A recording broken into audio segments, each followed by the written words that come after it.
Salam olahraga dengan saya Marton Piliang dalam acara live Instagram PONI DKI.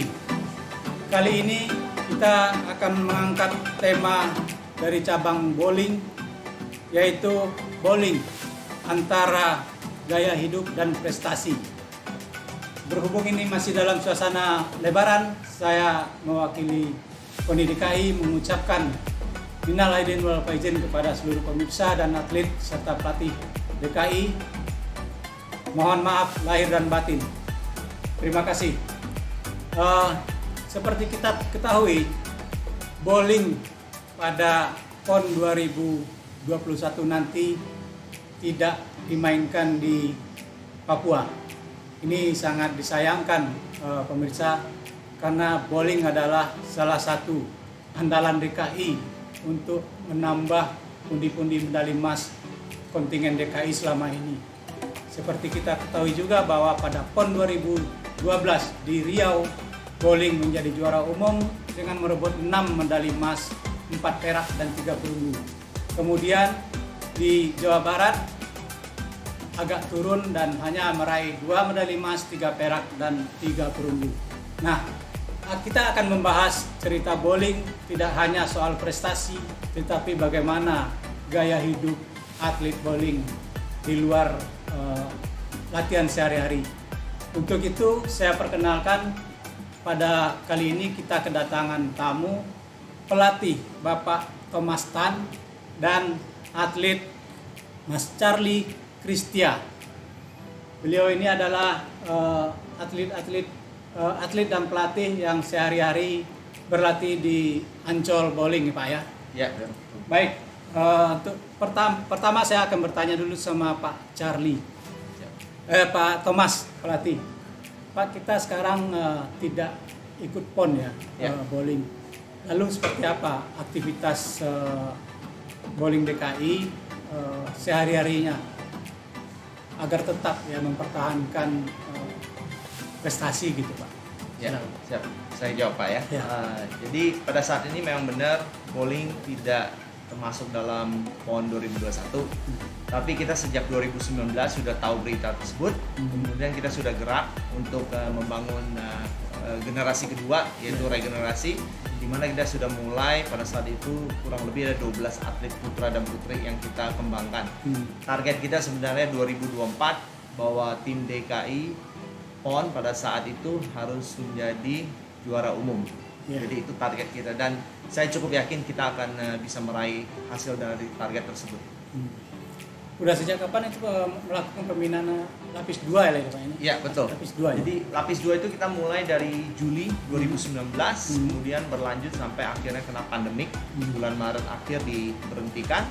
Kemudian kita mulai lagi setelah adanya perizinan bowling center boleh dibuka kembali baru sekitar bulan 12 ya, kalau nggak salah ya, 12 2020 kita mulai kembali, tapi masih dalam waktu seminggu sekali gitu.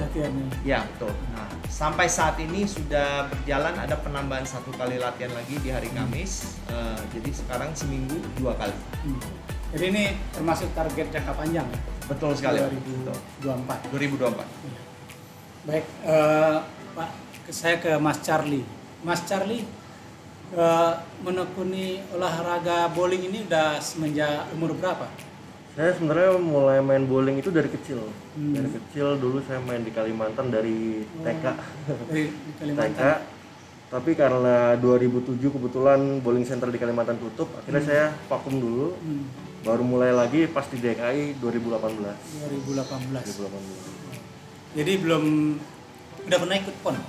Belum. Nah, kalau di tingkat DKI, kalau Mas Charlie ini berada di ranking berapa ini di antara selevel ini, kan ada Jerry Ramadana ya? Nah, di level berapa? Kalau untuk ranking kita biasa pakai grade ya, Coach. Iya. Grade itu ada grade C, B, A, dan Open. Kebetulan saya di grade A, di bawah satu levelnya Jerry dan Diwan. Kenapa sih bisa memilih olahraga bowling ini? Mungkin dari orang tua atau gimana? Ya, dari orang tua. Kebetulan orang tua udah main dari dulu. Awalnya semua saya anak-anaknya main bowling semua. Pas bowling tutup akhirnya berhenti. Orang tua main lagi, kira saya diajak main lagi malah keterusan. Jadi kakak-kakak malah berhenti, saya yang main lagi. Masih sampai sekarang. Jadi sekarang udah udah kecanduan bowling lah gitu. Iya, udah hobi. Udah hobi. Udah hobi. Nah, kalau di prestasi nih selama ini udah meraih apa aja? Saya untuk prestasi sendiri masih minim bisa dibilang. Tapi saya sempat juara grade A, grade Master Open, yang dimana lawan-lawannya juga pemain-pemain timnas. Oh gitu. Iya. Termasuk Rian. Iya, termasuk Ryan. Kebetulan saya dapatkan juara 1 eventnya Agung Gumelar Open Oh iya. bulan Desember tahun 2019. Saya ke Pak Thomas. Pak Thomas, Iya. sesuai dengan tema kita ini, bowling ini antara gaya hidup Betul. dan prestasi gitu ya. Ya. Ada yang bilang bowling itu olahraga yang mewah, Ya. mahal, dan tidak semua orang bisa melakukannya. Ya. Seperti apa, Pak? Bisa dijelaskan? Oke, jadi memang kalau kita lihat olahraga bowling itu tidak bisa dijangkau oleh secara umum seperti badminton atau sepak bola yang bisa lapangan langsung main. Jadi di sana investasinya cukup besar, Ya. sehingga dampaknya adalah di mana biaya yang harus dikeluarkan untuk bermain juga lumayan besar gitu. Dan kebetulan memang barang-barangnya semua adalah buatan dari luar, jadi semua harus diimpor masuk. Jadi makanya kelihatannya jadi serba mahal gitu. Jadi sebenarnya di kemudian hari itu saya yakin ini bisa berubah karena sudah banyak sekarang produsennya pindah ke Asia juga. Nah sementara ini banyak produsen dari Amerika sana, jadi barang semakin mahal. Kalau dia pindah ke Asia, otomatis barang akan semakin murah. Ya itu yang kita harapkan di kemudian hari. Di sarana yang ada ini, Ya. kita kan tergantung juga pada sarana ya. Betul. Mungkin ada juga nanti yang khusus sudah ini untuk pembinaan prestasi, tapi ada buat pengembangan, pengenalan gitu. Nah, yang ada di Jakarta ini sekarang ada beberapa lintasan Pak, Ya. yang bisa dipakai. Setahu saya sampai saat ini di Jakarta hanya ada 3 lokasi, yaitu di Mall Arta Gading, kemudian di Jaya Ancol Bowling, dan terakhir di Pasar Festival. Ya. Gitu.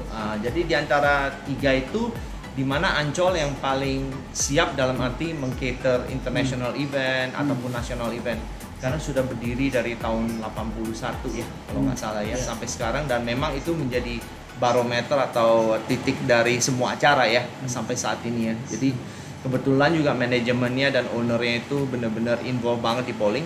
Jadi passion dan niatnya itu untuk ngebangun bowling gitu. Jadi makanya boleh dibilang salah satu center yang sampai hari ini masih beroperasi ya Jaya Ancol gitu ya. Tapi di Jaya Ancol ada ini nggak Pak untuk fans main berkeluarga gitu? Ada. juga? Jadi saya surprise sejak pandemik ini banyak sekali justru keluarga ya yang datang main social bowler ketimbang bowlernya gitu loh. Karena mungkin ya balik lagi ke individual masing-masing ya, keadaan pandemik jadi orang lebih was-was. Tapi buat social bowler, fun bowler, family banyak sekali saya lihat. Jadi saya ngeliat nih bowling bakal comeback ya. Untuk orang-orang umum akan lebih banyak mengenal bowling lagi ke depannya gitu. Pak, bowling ini kan untuk kalau kita mau mencari bibit atlet itu perlu kompetisi. Ya. Ya kan ada Ya. event. Nah, kalau yang di DKI sendiri itu ada berapa event sih setahun yang bisa jadi tolak ukur prestasi kalau kita mau menyaring atlet ini, apakah dia liga atau gimana gitu? Ya. Seperti apa, Pak? Kegiatan bowling di DKI pada umumnya adalah liga, di setiap hari ada banyak klub di DKI, kurang lebih ada 20-an klub. Kemudian acara pertandingan nasional tingkat nasional itu biasanya setiap 2 bulan sekali. Dulunya itu sebelum tahun 2018 kalau nggak salah ya, itu hampir setiap bulan ada pertandingan nasional karena saking rapatnya mereka memutuskan untuk dibuat 2 kali setelah setiap 2 bulan gitu. Setiap 2 bulan. Ya, jadi terakhir pas waktu lagi pas kena pandemik itu sebenarnya ada satu kejuaraan yang lagi berlangsung. Tapi karena adanya pandemik dan arahan dari Pak Gubernur bahwa harus berhenti semua, akhirnya turnamen itu postpone Pak. Sampai hari ini jadi stop gitu. Masih belum bisa Belum bisa dijalankan. sampai saat ini juga PBI DKI belum mengizinkan liga maupun pertandingan apapun sampai saat ini ya. Pak, ini ada pertanyaan nih dari Siap. masyarakat ya, dari penonton kita. Kalau untuk main bowling itu bolanya selalu berbeda. Nah, Ya. yang ditanyakan adalah ukuran dan berat. Ini berbeda-beda apa seperti apa? Mungkin ukuran untuk umur barangkali seperti apa ini Pak ininya? Oke. Saya jawab dulu. Penjelasannya. Bola bowling itu pada dasarnya dibuat dari paling rendah yaitu 6 pound. Di bowling itu pakai pound ya ukurannya. Yeah. Jadi tinggal dibagi 2,2 Yeah. untuk dapat kilonya. So dari 6 pound paling rendah sampai 16 pound paling tinggi. Untuk tolak ukurnya kita biasanya ngukur gampang. Yeah. Ketika kita bisa megang satu tangan dengan nyaman, itu adalah ukuran yang baik. Jadi kembali lagi contoh kayak Charlie di sini. Sebenarnya kapabilitasnya dia bisa menggunakan 16 karena bola berat 16 sangat jarang di Indonesia, sehingga dia menggunakan 15 sementara ini. Tapi ada pengaruh nggak Pak? Kita menggunakan bola berat, Ya, kemudian ada bola ringan, untuk kita lemparkan, kemungkinan besar strike-nya di bola berat atau bola ringan? itu menarik sekali. Itu sains ya. Jadi memang benar bahwa yang namanya bola semakin berat semakin bagus. Ya. Jadi saya kasih contoh ya. Ya. Maaf ya. Ini salah satu bola yang ukurannya 15 pound di Ya. sini. Di dalam ini ada yang namanya core.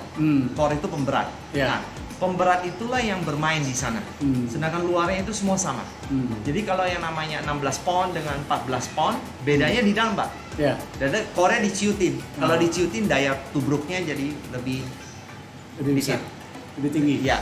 Jadi kalau mau main core besar 16 pound, semakin kuat daya tubruknya. Ya. Gitu. Jadi impact-nya, action-nya lebih besar. Ya. Ya. Jadi bola lebih berat itu lebih menguntungkan. Ya. Ke Mas Charlie. Mas Charlie, mulai latihan itu dari bola berapa ukurannya? Saya kalau baru mulai itu dari bola 13. Bola 13. Oh, itu udah berat ya? Udah lumayan karena badan saya posturnya kan lumayan Besar gede. ya? Lumayan besar. Akhirnya pelan-pelan naik 14, bertahap lagi ke 15. Tadinya yang kayak seperti coach bilang harus 16, bisa 16, tapi di Indonesia itu jarang, harus pesen. Jadi pre-order. Oh gitu ya. Dan harganya juga lebih mahal biasanya. Pak, kalau kita Ya. Pak Tan lagi, kalau kita mau olahraga bowling gitu, Ya. itu ada nggak sih spesifikasi calon-calon pemain itu dari bentuk tubuh, kemudian tinggi badan gitu, ada kriteria itu nggak yang harus masuk kalau latihan bowling? Itu menarik sekali ya, Pak ya. Jadi kalau kita lihat bowling itu atlet banyak sekali variasi dalam arti bentuk badan, tinggi, Iya. pendek, besar, kecil. Menurut saya selama dia niat cukup atletis, saya rasa itu modal pertama ya. Iya. Gitu. Jadi bowling bukan olahraga yang seperti atletik Iya. yang butuh otot besar ataupun kuat fisiknya. Jadi lebih ke niat dulu sebenarnya, dan kemudian bagaimana dia bisa menguasai permainan ini, minat apa enggak, kita lihat dari sana dulu. Itu yang paling penting sih. Konsisten ya. Betul sekali. ya. Ya, betul. Ya, tapi ada juga yang nggak konsisten masih bisa main gitu ya. Benar. Yang penting itu feeling ya Pak. Iya, betul. Feeling. Ya, kita ambil contoh aja pemain nasional kita. Ada Hardy, Iya. Billy, mungkin dikategorikan agak berlebihan berat badan. Iya. Tapi prestasi mereka luar biasa. Iya. Medali emas gitu. Jadi apakah itu menjadi gangguan? Enggak juga. Sebenarnya itu niat dan kegigihan sebenarnya. Buat Mas Charlie nih, sehari-hari ya kita latihan itu, kalau Mas Charlie itu ada ini nggak sih kompetitor dengan teman-teman sendiri itu, kalau kita mau latihan tuh gua hari ini harus ngalahin siapa Ramadana, harus mencapai target sekian poin gitu. Itu ada nggak kalau kita setiap latihan itu ada udah muncul di niat kita, saya mau mencapai paling tidak target poinnya segini gitu. Gimana? Kalau untuk kompetitor sendiri sih sebenarnya ada, tapi itu dalam lingkup pertandingan. Kalau latihan kita tetap latihan sama-sama, tetap solid segala macam, saling ngasih tahu, saling support. Kalau untuk kepikiran untuk mengalahkan yang di atas sih pasti ada. Namanya kita atlet. Iya, apalagi saya ingin hitungannya nomor juga satu. masih junior. Iya, iya. Pasti ada, tapi kalau untuk latihan kita tetap support satu sama lain. Sekarang Pak Mas Charlie latihannya berapa dalam kondisi normal? Normal. berapa game sehari? dalam Kalau kondisi normal? kita DKI sendiri itu biasanya 6 game dalam sehari. Tapi kalau latihan sendiri untuk latihan biasa kita biasanya 10 game minimal, biasanya 10 game dalam 10 sehari. game. 10 game Oh, bukan sekali latihan ya? Sehari? sehari. Sekali latihan 10 game. Oh, cuman sekali latihan, Pak. Dalam seminggu, Dalam sehari? dalam satu Dalam hari sehari. kita satu kali Satu latihan. kali latihan latihan. 10 game. 10 game. Kecuali ada pertandingan yang kita persiapkan, Iya. contoh kayak kejuaraan nasional. Kejuaraan. Nah, itu biasanya bisa sehari 2 kali. 2 kali, Ya. pagi dan sore. Betul sekali. Ya. Baik, ini ada pertanyaan lagi Pak dari penonton kita. Ya. Untuk poin bagaimana cara menghitungnya, nilainya itu seperti apa? Ini pemain apa? Mungkin mereka pengen main tapi nggak ngerti. Ya, ini. Oke. Charlie jawab. Charlie bisa jawab. Charlie aja yang Ah. gitu. Untuk poin sendiri sebenarnya agak rumit ya Coach. Ah, Jadi kalau misalkan strike itu dihitung 10 satu strike. Iya. Tapi kalau misalkan double itu 20 dilipatkan lagi. ya. 3 lagi triple itu dilipatkan lagi. Jadi bisa hasilnya 30. Kecuali kalau misalkan ada spare atau miss itu hitungannya beda lagi. Jadi kalau full strike itu nilai maksimalnya berapa? 300. 300. Strike. Kalau full spare tergantung ya berapa. Tergantung, nah. Lemparan pertama berapa, lemparan Iya. keduanya berapa gitu. Tergantung sisa pinnya berapa. Sisa pinnya berapa. Jadi begini teman-teman nih, kalau yang mau latihan memang nggak selalu nggak, angkanya itu nggak pasti. Iya. Kecuali kalau memang strike-nya seluruhnya. Jadi kalau spare ya, misalnya pertama jatuh 7, keduanya spare Spare. bisa 17. 10 tambah 7. Iya. 10 sama 7, Tambah 17 gitu. Kira-kira seperti itu. Tapi yang namanya bowling memang nggak bisa dipastikan, orang bisa jago pun bisa kalah. Iya. Kalau moodnya nggak baik ya Pak ya, Iya. nggak lagi sedang mood gitu. Ya. Pak Thomas, Ya. ini kita regenerasi setelah si Seron, kemudian Novi, itu udah para senior gitu ya. Udah seperti apa kelihatannya sekarang ini bibit-bibit atlet yang dari DKI sekarang ini yang kita proyeksikan. Tadi kata Pak Thomas 2024 itu kita ada optimisnya. Ya.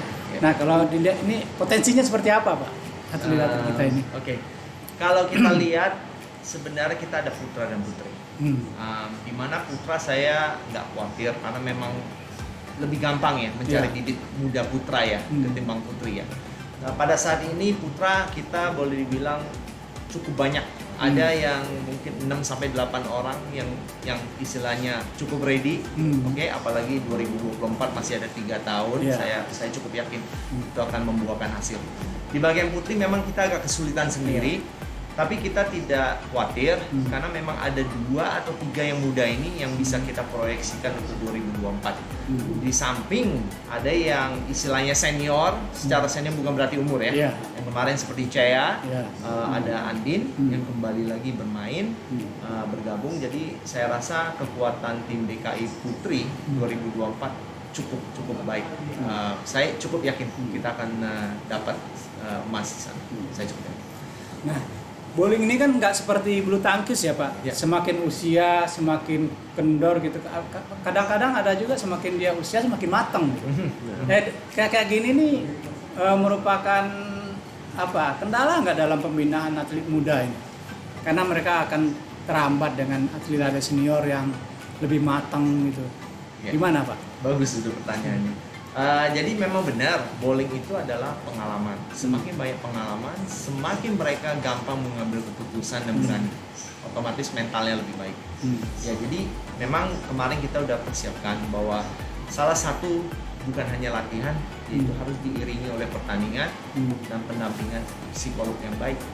Jadi dengan adanya itu mereka lebih siap dari tahun ke tahun, bulan ke bulan menuju 2024. Jadi kita sudah canangkan apa yang harus kita lakukan, program tahunan kita, yaitu mengikuti kejuaraan junior-junior yang lebih banyak, baik itu lokal maupun di internasional tetangga kita ya, Malaysia, Singapura, Thailand, seperti itu.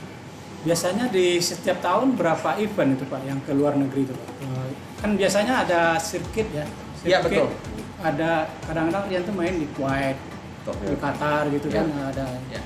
Nah ini berapa kali setahun itu event-event seperti itu? Untuk Asia yang kita incar adalah Asian School, kemudian ada Asian Youth, dan yang terakhir mungkin lebih besar ada World Youth. Yeah. Gitu. Jadi kita incar 3 besar itu, kemudian ada yang namanya International Junior Circuit, yaitu di Malaysia setiap tahun di bulan 12. Nah ini ada 4 event yang kita coba kita masukkan di sana gitu. Bapak Mas Charlie nih, Mas Charlie selama mengikuti event-event, di mana yang paling yang paling berkesan main, mungkin ada suatu pencapaian yang di luar dugaan atau mungkin nggak diperkirakan menang ya kayak gitu. Menarik. Gimana Mas Charlie? Saya pernah ikut event Agung Gumelar, di mana saya ngikutin eventnya Grandmaster Open. Itu diikuti dengan pemain-pemain timnas yang udah senior. Saya juga awalnya mainnya di mana tuh? Di Ancol. Di Ancol. Itu awalnya saya juga nggak perkirakan saya bakal juara, karena saya udah tahu lawan-lawan saya udah bukan sekelas saya, udah di atas saya semua jauh. Ya. Dan itu saya bersyukur banget saya bisa dapat juara 1 itu, karena apa ya? Saya nggak nyangka sih sebenarnya. Juaranya di Master. Di Master Open. Di Masternya. Di grade yang paling tinggi. Iya. Tuh saya juga ya sampai sekarang tuh juga saya masih nggak nyangka sih. Karena saya hitungannya juga masih baru dan bisa satu grade dengan pemain-pemain senior, apalagi pemain timnas itu pressure-nya itu kan beda pasti. Iya. Ada gugup, ada gugupnya grogi, pasti, groginya. Nah itu apa, di mana apanya? Kadang-kadang itu taknya itu di mana itu bola? Apa mainnya lagi enak atau bola pas yang dipakai atau gimana itu? Kalau saya bola pengaruh ya Pak? Bola pengaruh. Bola pengaruh. Ya. Tapi sebelum saya pertandingan, orang tua saya bilang, kamu nggak usah khawatir kalau misalkan kamu kalah, emang bukan grade-nya, bukan lawannya. Tapi kalau emang menang itu bonus. Jadi saya mainnya, ya udah saya main aja, nggak mikirin beban, nggak ada pressure. Saya main juga dari awal sampai terakhir itu total ada 12 game, itu saya nggak lihat skor sama sekali, main aja. Di Master itu 12 game? 12 game. Biasanya plus, 10 ya? Iya, plus step ladder. Oh iya. Lumayan juga itu. Lumayan sih. Saya waktu Perwanas di Bandung juga begitu Pak. Masuk Master di peringkat 10. Begitu di finalnya saya dapat 1 ya. Nomor 3. Nomor 3. Jadi kalau Mas Charlie untuk event internasional udah pernah main? Kebetulan belum. Belum ya? Belum. Karena saya main baru setahun, setelah itu pandemi ya, 2020. Pak Thomas, untuk menyiasati kondisi seperti ini ya. Apalagi nih sekarang kan di PON kita juga nggak ada persiapan untuk main. Nah, di event-event tentu penting untuk mereka untuk menguji mental, ya kan, untuk pengalaman jam terbang itu. Itu apa yang dilakukan supaya atlet-atlet kita ini teruji gitu Pak? Ya, pada saat ini di luar daripada menunggu adanya jadwal pertandingan, biasanya kita di intern juga kita ada sedikit simulasi. Jadi kita buat keadaan di mana membuat mereka harus perform.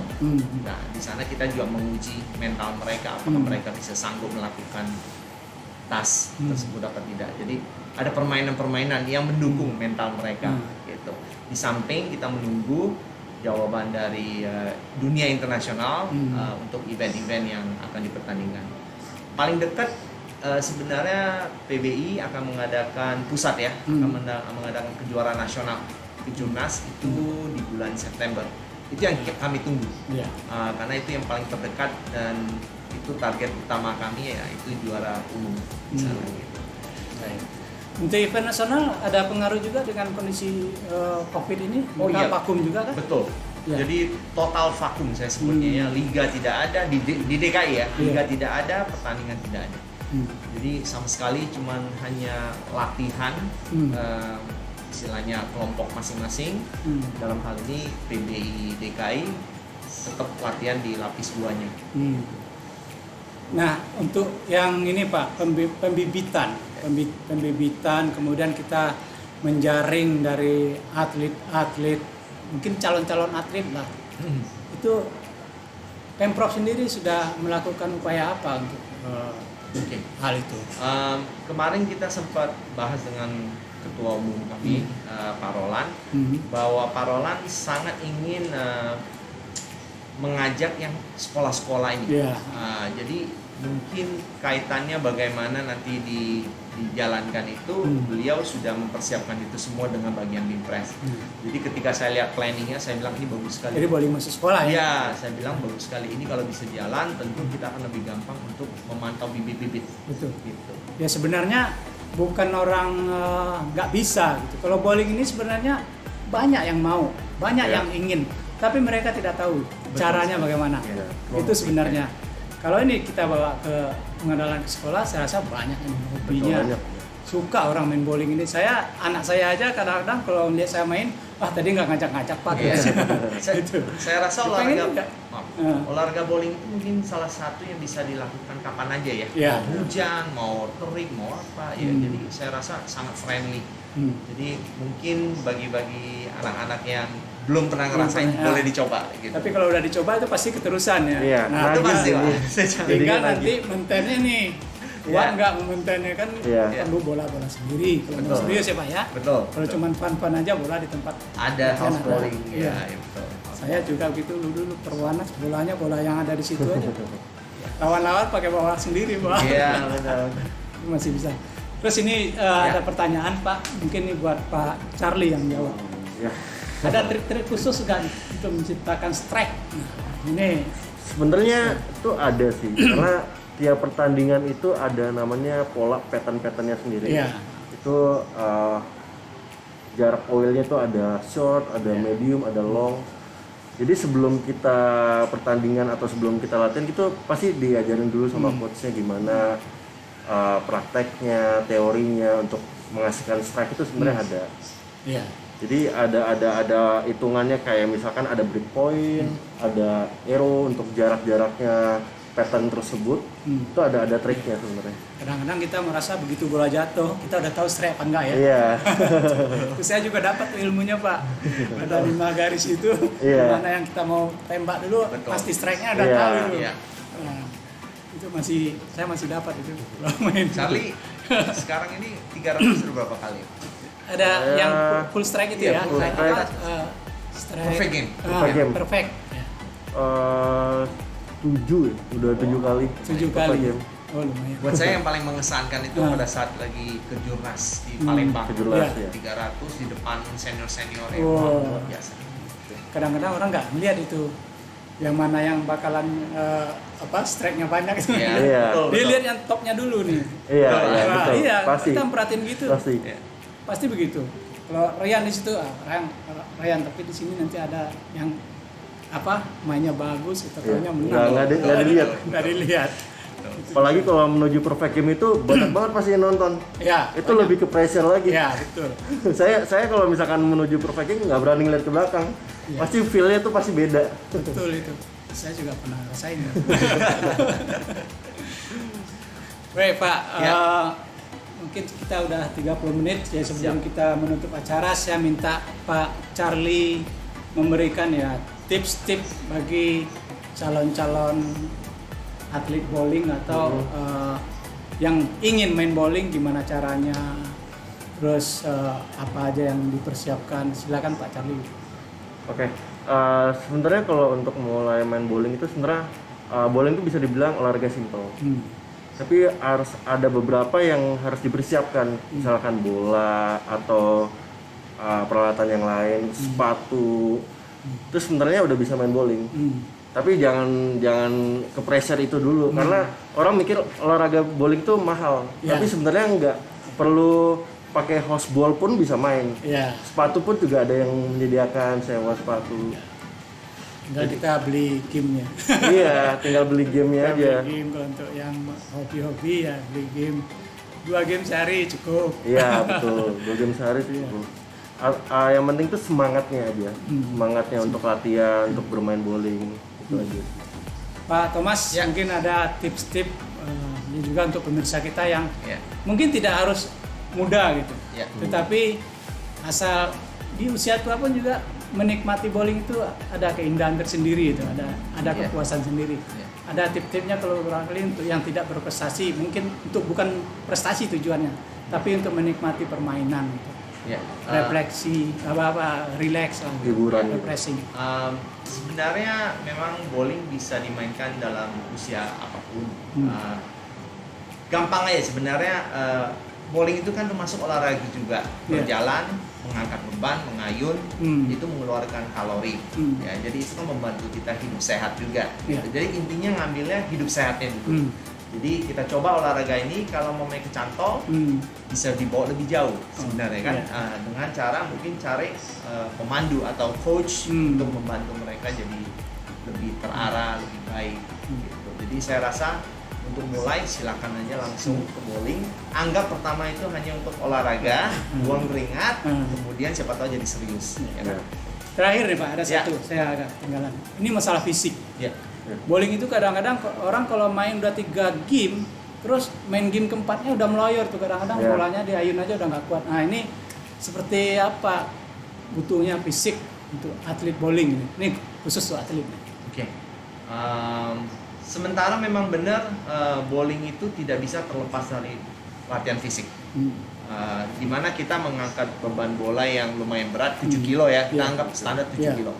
7 kilo diayun dan dibawa jalan selama 3 game kurang lebih. 3 game itu mungkin sekitar 30 sampai 40 menit. Ya, kita ngomong 40 kali ayunan juga. Betul. Itu kan lumayan sekali ya kekuatan ya. Jadi caranya adalah kita harus imbangi dengan fisik yang kuat, yaitu mungkin dengan angkat beban. Dimana kalau kita mau bertahan selama 40 menit dengan 7 kilo, ya kita harus menggunakan fisik untuk bantu melewati masa tersebut sehingga jadi lebih ringan beban. Baik, pemirsa, sampailah kita di ujung acara. Jadi bagi pemirsa yang juga mau mencoba-coba main bowling ini adalah punya kenikmatan sendiri. Jadi tidak perlu harus berprestasi, tapi ini adalah hiburan. Olahraga ada, bowling ada di mall-mall, mungkin bisa dicoba bagi yang ingin mencoba, dan bagi atlet yang calon atlet yang mau belajar, silakan datang juga, ada di Ancol, ada di Kelapa Gading ya Pak, betul. Dan ada di Pasar Festival. Ini kita untuk mencintai olahraga bowling. Baik, sebelum kita tutup, kita ada yel-yel seperti biasa. Saya pandu Pak ya. Itu ada tulisannya di situ. Baik. Salam olahraga, Jaya. Jakarta 1. PON Papua. Ayo rebut kembali. Terima kasih. Baik pemirsa, sampai ketemu di hari Kamis yang akan datang pada jam yang sama dengan topik yang berbeda. Assalamualaikum warahmatullahi wabarakatuh.